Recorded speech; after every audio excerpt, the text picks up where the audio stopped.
guys, I'm Sasha. Thanks for joining me today. Today I want to talk about new solutions for lamps. Either something you find in a thrift shop or something that someone gives to you.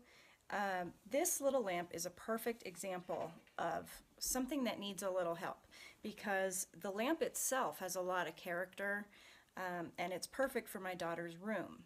The shade, however, the pattern does not work at all. The colors don't work. So what I could do is I could go and try to find another lampshade that I like. My first problem with that is that I rarely find anything in the store that I actually like. I'm very picky. And my second problem with that is that I would pay an arm and a leg for a little lampshade, and I just don't think it's necessary. So the first thing I'm going to do is remove the shade and take a look at how it's constructed to see if it is possible for me to change it. So if we turn it over, you can see inside it's got these metal these metal bars that are basically the construction of the lampshade, and it's got fabric pulled tightly between the bars, and it looks like what they did is they glued it. I can see the glue there. I don't know if you can see it, but they wrapped the fabric around the metal and then glued it, and then they applied with glue some trim here and trim here. So I think I'm going to try it and see what I come up with. I did find some fabric,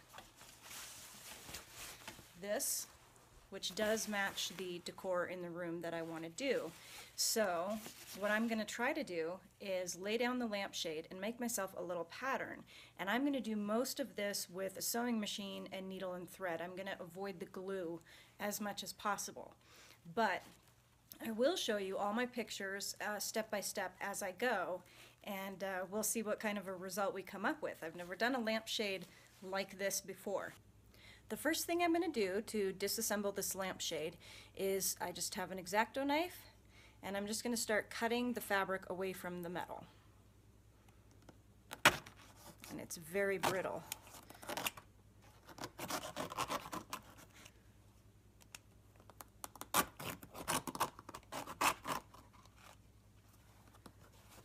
Okay.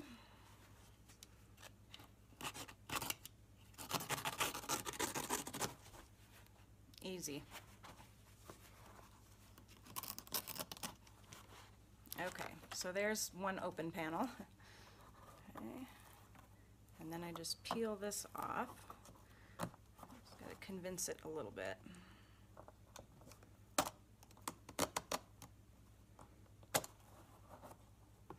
And then I'm just going to keep going until I reveal all the metal all the way around.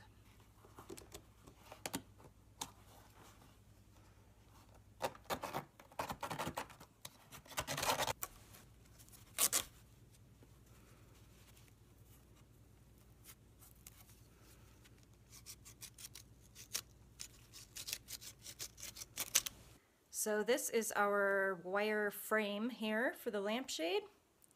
I got most of the glue off and all of the fabric, and now I'm going to lay it down on top of my new fabric to start making a pattern for the new shade.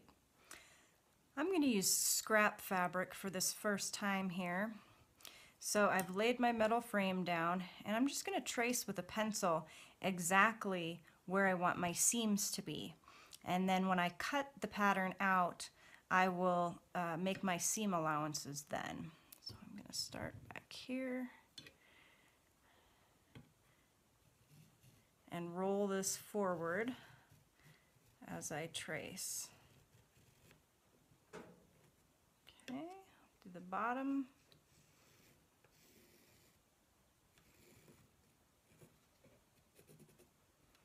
And now this side.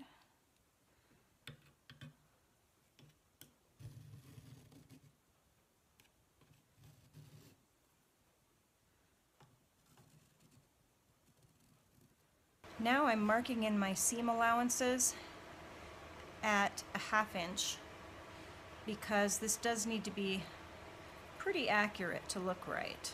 So I'm taking the exact place where the metal is, and then I'm giving myself exactly a 1/2 inch all the way around.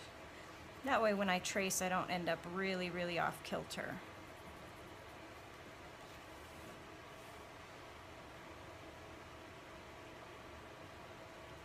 Now that I've measured out my 1/2 inch seam allowance, now I'm just gonna kind of connect the dots.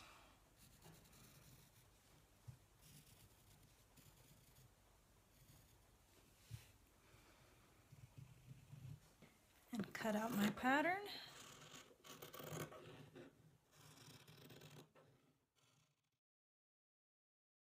The fabric I chose has these cute little gathers here, but I want that to end up in a specific spot. So I want one of these to be right in the middle of each panel, okay? So I need to keep that in mind when I'm cutting out my pattern. So I've got to line that up.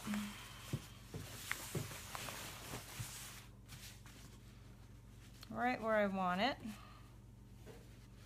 And then I'm going to pin that in place so it doesn't go anywhere while I'm cutting it out.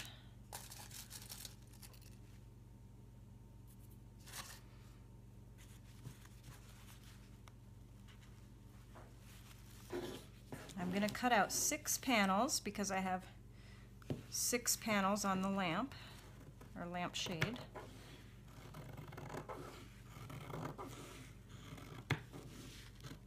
So I'm going to go ahead and finish my seams because from the underside of the lamp I want it to look nice as opposed to all ravelly, because this is going to really fray.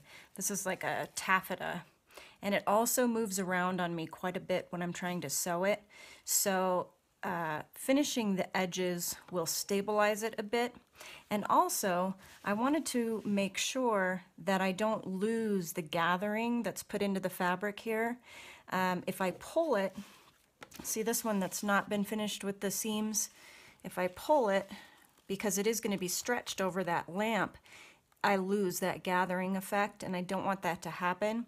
So if I stabilize it, no matter how much I stretch, I'm not going to lose all of that gathering. So I'm just going to do a zigzag stitch. It's not pretty, but at this point it really doesn't matter too much.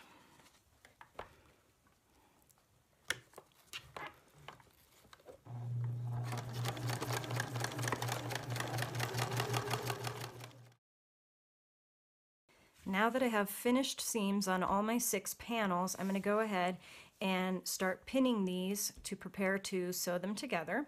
So this is the right side of my fabric, and this is the wrong side, only because of that gathering is done with some black elastic thread, and I don't want that to show. So that's going to be the wrong side of my fabric. So to begin, I'm going to start with 2 of my panels, and I'm going to put them right side together. And I'm not going to pin both sides, just one side. And I'm going to make sure that I'm lining up where the seam is finished.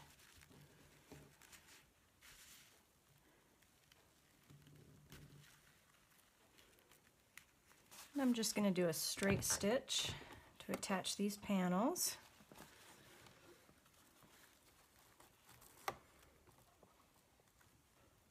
Now I had a 1/2 inch seam allowance when I cut it, but after I finished the seam, it gathered quite a bit in my machine because of the tension and the fabric. So I actually don't have a 1/2 inch anymore, so I need to be careful of that.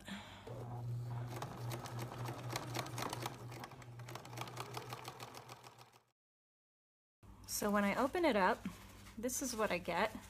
Obviously, it's just the first 2 panels, but to give us an idea of if this is going to work or not, I'm going to take my lampshade structure here and just kind of hold it and see. And it looks like once it's pulled tightly over the whole thing, I think it's going to work really well. Whenever we have something with multiple panels that need to be sewn together, so we just do one at a time and being sure to attach the right sides together. So I will continue to pin this and go around all my 6 panels. These are my completed panels.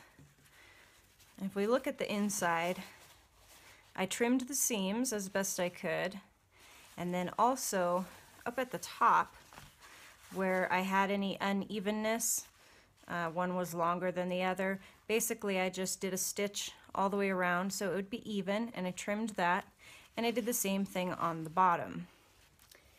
And then place it over this. And what I'm going to do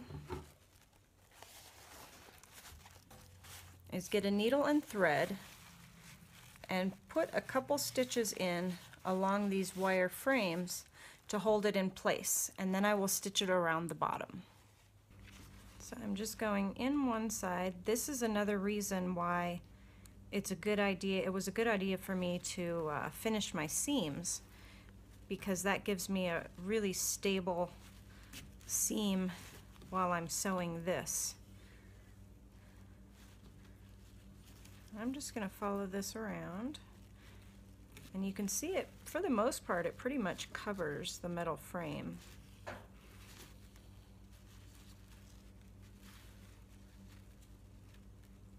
I completed sewing around each seam around the metal frame, and then I went around the top and attached it to the top, and now I am attaching it to the bottom. And I want to do that because I don't want to rely on glue to really be holding it in place for a couple reasons. One reason would be that when you put a light bulb under here and the light shines through, I don't want to see big, dark, globby glue spots, okay? And then another reason would just be if I use glue, I'm going to have to kind of hold it in place as I go. If I sew it in place, then all I need the glue for is to attach the trim and finish it so it looks nice on the edges. But at least I don't have to worry about any of this coming away from the metal frame. It's definitely very attached. So I'm just going to keep on going around this bottom.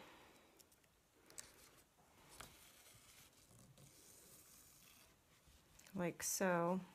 See, I just folded it over the edge.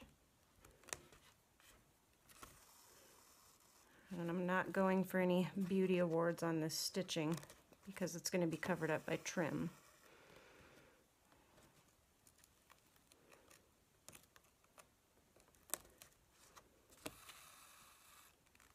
Well, I like how the outside turned out. I'm not thrilled with these inside edges. They look pretty rough. So I am going to go ahead and put trim, not so much this, but more this bottom I feel like is pretty rough. So I'm going to put trim on the inside and the outside of that. So I'm just going to use a glue gun for that.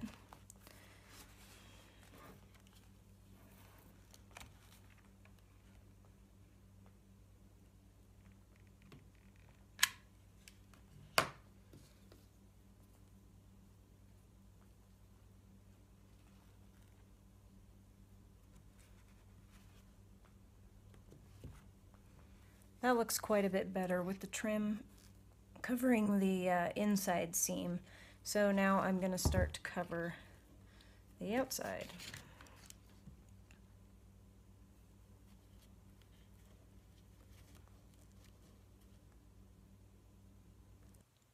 So the lamp is finished, and all things considering, I think it turned out really cute.